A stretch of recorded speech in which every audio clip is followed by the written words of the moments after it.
Alright, we have a 2010 Lexus IS250. Just changing the spark plugs, and I'm going to do this video a little bit differently than I do my other ones.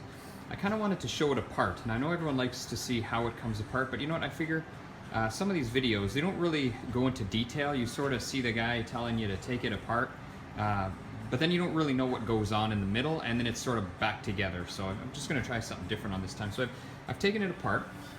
What you need to do is leave the throttle body attached. So you're going to leave the throttle body here attached to the motor. There's just two coolant hoses on it. So I can actually pick it up and I can move it around. You can see the one coolant hose right there and the one right there. So there's just two coolant hoses, and you can actually see, if you go around there, there's just 4 bolts and it pops right off. So that's it. The tube there that goes for the air filter, I mean, I hope you guys know how to take that off. That's quite easy. And then all the spark plugs on this side you can get to. They're very, very easy. Just a 10 mil bolt. You pull the coil out and change the spark plugs. I put anti-seize on them. I know they come with them. I put a little bit of extra anti-seize on them, and I put dielectric grease on the bottom of the coils when I'm putting it in. Now, this is what the intake, or actually I think they call it a surge manifold, something like that Lexus calls it. See if I can get a little bit better light shed over on this side. So I've replaced the gaskets. They're quite easy to pop out. I don't know, it's kind of dark here a little bit. I wonder if I can get you a little bit better light. Let's move it over here. There we go. So they're just little rings there, they just pop out. So I mean, once again, that's easy. As for the throttle body gasket, if it's good, you can just leave it. It's rubber, and to be honest, for the most time, you can just leave these gaskets as well. I mean, I don't want to give advice. I guess everyone should say replace them all the time, but I find it's not really necessary. Here's a spark plugs that's the hard side, because this we'll all call it the upper intake, covers these. So here's the spark plugs here. I know it's a little bit dark. Let's get a little bit more light on the, there you go. So they're quite easy. Now, what's important that they don't show you on most videos is how it looks when it's all apart. So this is where the plenum sits right there. Now if you look closely, you can see you have 2 studs. There's one there and there's one right there. And if we count the bolt holes, you can see there's 1, 2, 3, 4, 5, 6, 7, and 8 at the very back there. So we have 8 bolts holding it down in the center portion, which is the center portion here. We have another bolt that's got to go right in there. That's kind of a toughie. I'm going to shine the light on it a little bit later to show you. And then we have one right there. You can see there's a tab going up. That one goes actually right to there.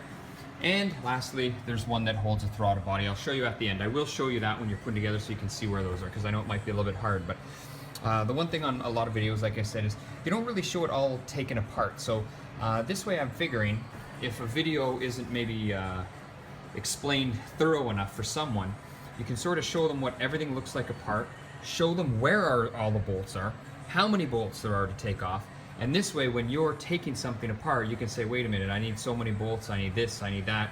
Might be a little bit easier to see. These tubes are just vacuum hoses. There's nothing goes through them but air. They're nothing.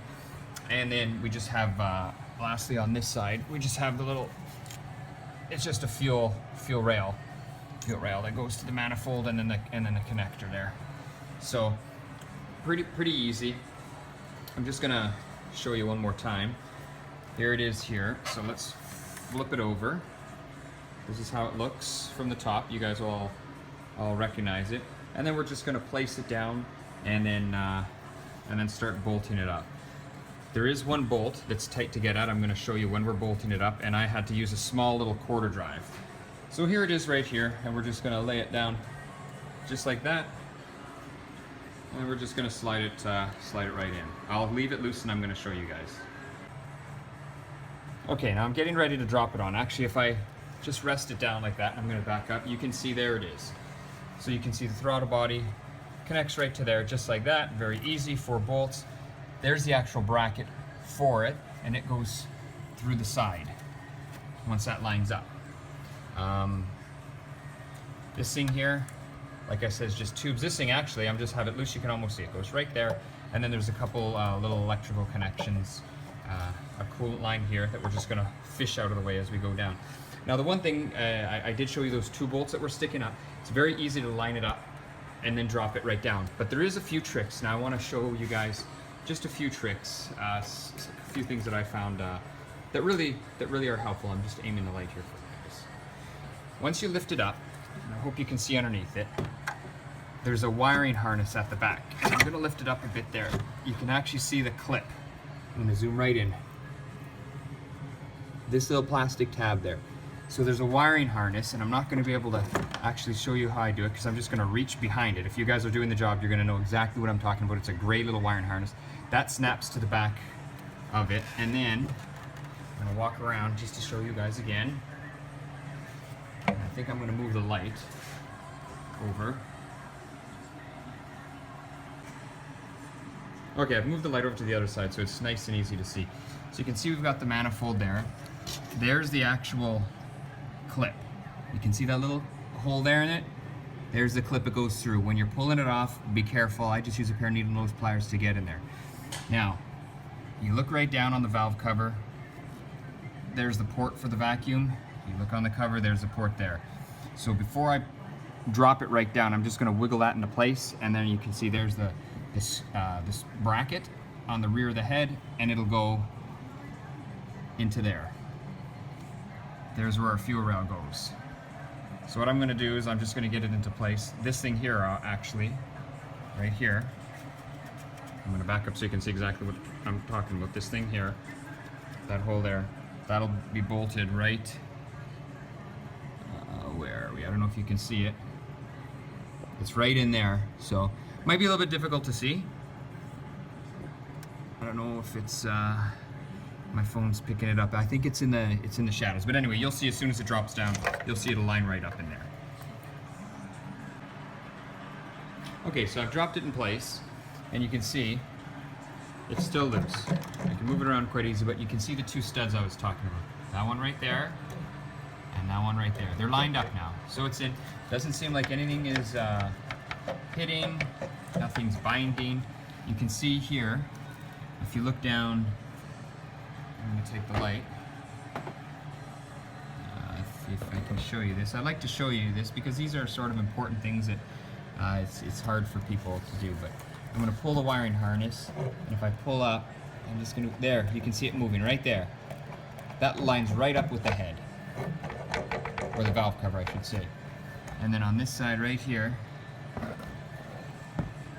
there we go, just get a nice thing there. Here's your fuel line. There you go, just like that, and your fuel line just connects. Very, very simple.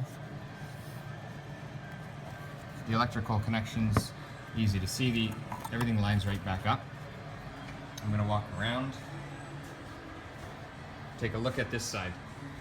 We see our 4 bolt holes there for our throttle body. Our throttle body is going to back right up into it. We see everything lining up there nicely. And actually you can see the marks where the hose is, where that black mark right there goes right in there. So everything looks pretty simple. It's actually not a hard job to do. It's fairly simple. I sort of wanted to show everything apart and just where everything is, just so you guys would see. Now the one thing I can say is if you can see there's a nut that'll go on that. These are bolts. Obviously you can see the hole, and if you look here, they're Allen head bolts. Now, in all of the holes where they go, you can get a 3/8 drive into most of them, except the last one. There's one where you can see down there, it's the 3/8 one will fit in there, but then if we move back, I don't even know how well I can get it with my phone. I think it's, there you go, right there, that rear one. You need to have, 3/8 is too big, so you need a 1/4 drive. So what I have for that one, I'm going to show you with a little tool, just like this. So what it is, they're all 5mm bolts, and what I have is just a little 1/4 drive. This is just a 1/4 drive extension, and it's a 5mm Allen head on it, so it's nice and thin, so it can get in there when I want to tighten it up. Now I haven't found a torque sequence or anything like that for it, so what I'm going to do with these is I paid attention when I was taking everything out, so I just snugged them up a bit. Now, if you're not comfortable with that, I know a lot of other cars are around 89 inch-pounds. I'm not saying this one's 89 inch-pounds at all, but a lot of plastic top manifolds seem to be around that torque value. This one in particular, like I said, the bolts came out quite easy. The nuts were the hardest thing. So start on the center, work your way out, and just sort of snug them up. You have to remember, it's just plastic.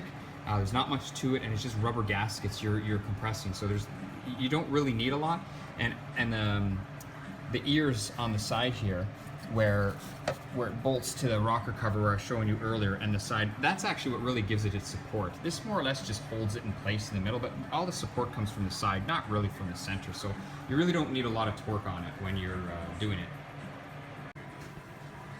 Okay, so I got everything sort of snugged down here on the motor, so everything's pretty good. All the bolts are in. Now, one little trick, there is this part right in there, and that's a little 10 millimeter bolt. Now, if you put the throttle body on first, it's really hard to get your hands in there to get that bolt out, or bolt back in. Actually, and taking it out too when you take it apart. So what you do is you put the bolt in right now, right there, and then only after that do you take the throttle body, and then you just sort of sneak her back in there, and it'll go back on. So that's pretty much almost about it. Okay, I had a little idea too. What I'm going to do is I'm going to show you how I got to each tight bolt. This is something I've never really done before, because I assumed everyone sort of has their own ways. But so let's just go through them quickly. So there's the one on the back, right here, and you can actually see my ratchet on it. So that's the one in the very back. I'm going to back up so you can see the car. So that's the car. We're going to go forward. Sorry if I'm giving anyone motion sickness. And there's my ratchet. So it's tight now. So what I'm going to do is I'm going to pull my ratchet out, and then you should be able to see the bolts. It's just something different I'm kind of trying. We're going to see if this is going to work. So yeah, so the one at the back of the engine, there you can see it. There, just like that. So now what I'm going to do is I'm going to take my ratchet out. You can barely see because my hand's going to go in there. Ratchet's going to come out. There we go. Wonder if you can see the bolt. I don't know. I'll have to see when I edit the video later. When I do some editing, if it actually shows up that bolt. I don't know. So here's the tool that I used, which is really handy. It's 1/4 inch, 12 mil. And then this way, you can go either way, so it's really nice to get in there. So this is for this one, and I'll go around and I'll show sort of, because some of these bolts are really tight, so I'll just show you which tool I use to get in there. Okay, so going around from the back, I showed you the tough one that's back there. Next one is right in there, and you should actually get a really good view of it right there. And all I did with this one is I just used my my ratchet, 3/8 drive ratchet, 12 mil on it, and then all you got to do is you can actually sneak it in. It's on a swivel, and you can see I'm actually tightening it up right there, and then I'll give it a good snug up, and that's how you get that one right there. And then we'll just go around. We'll show you the rest. Okay, so this is the last bolt that I would consider a toughie, and it's, you can see I got it in there. It attaches to the side of the throttle body right there. There it is. And with that one, it's actually quite simple. With before, like I said earlier, before you put the throttle body in, back up the light so you can see the whole thing. There we go. Before you put the throttle body in, you can actually reach in and just get it with your hand. And then what I use, the tool for that, is just a wrench there, like that, a ratcheting wrench with a swivel head, just so it's easy to get on the angle. So that's pretty much it. Those are the hard ones. I put all the other bolts in. There we go. Just tighten them all down. And then the one thing I did want to make maybe just a special note of is the fuel line. So, for example, when we got the fuel line here, I'm gonna have to get the light so you can see it. There, that's a good light. If I can get it right. Okay, so here we have the fuel line connector. It's not done up yet. It's right here, and here we have the bolt. So I just want to make sure that you remember, piece of dirt there on it. There we go. Just want to make sure you remember there's 2 washers, so 1 washer goes on the outside and 1 between. So you have to make sure you have a washer on both sides. So make sure when you put this fuel line back in, you don't have 2 washers on the one side there, because it will leak in the connection there. And that's pretty much it. Just zip up the connections, plug in the rest of it, and that's it.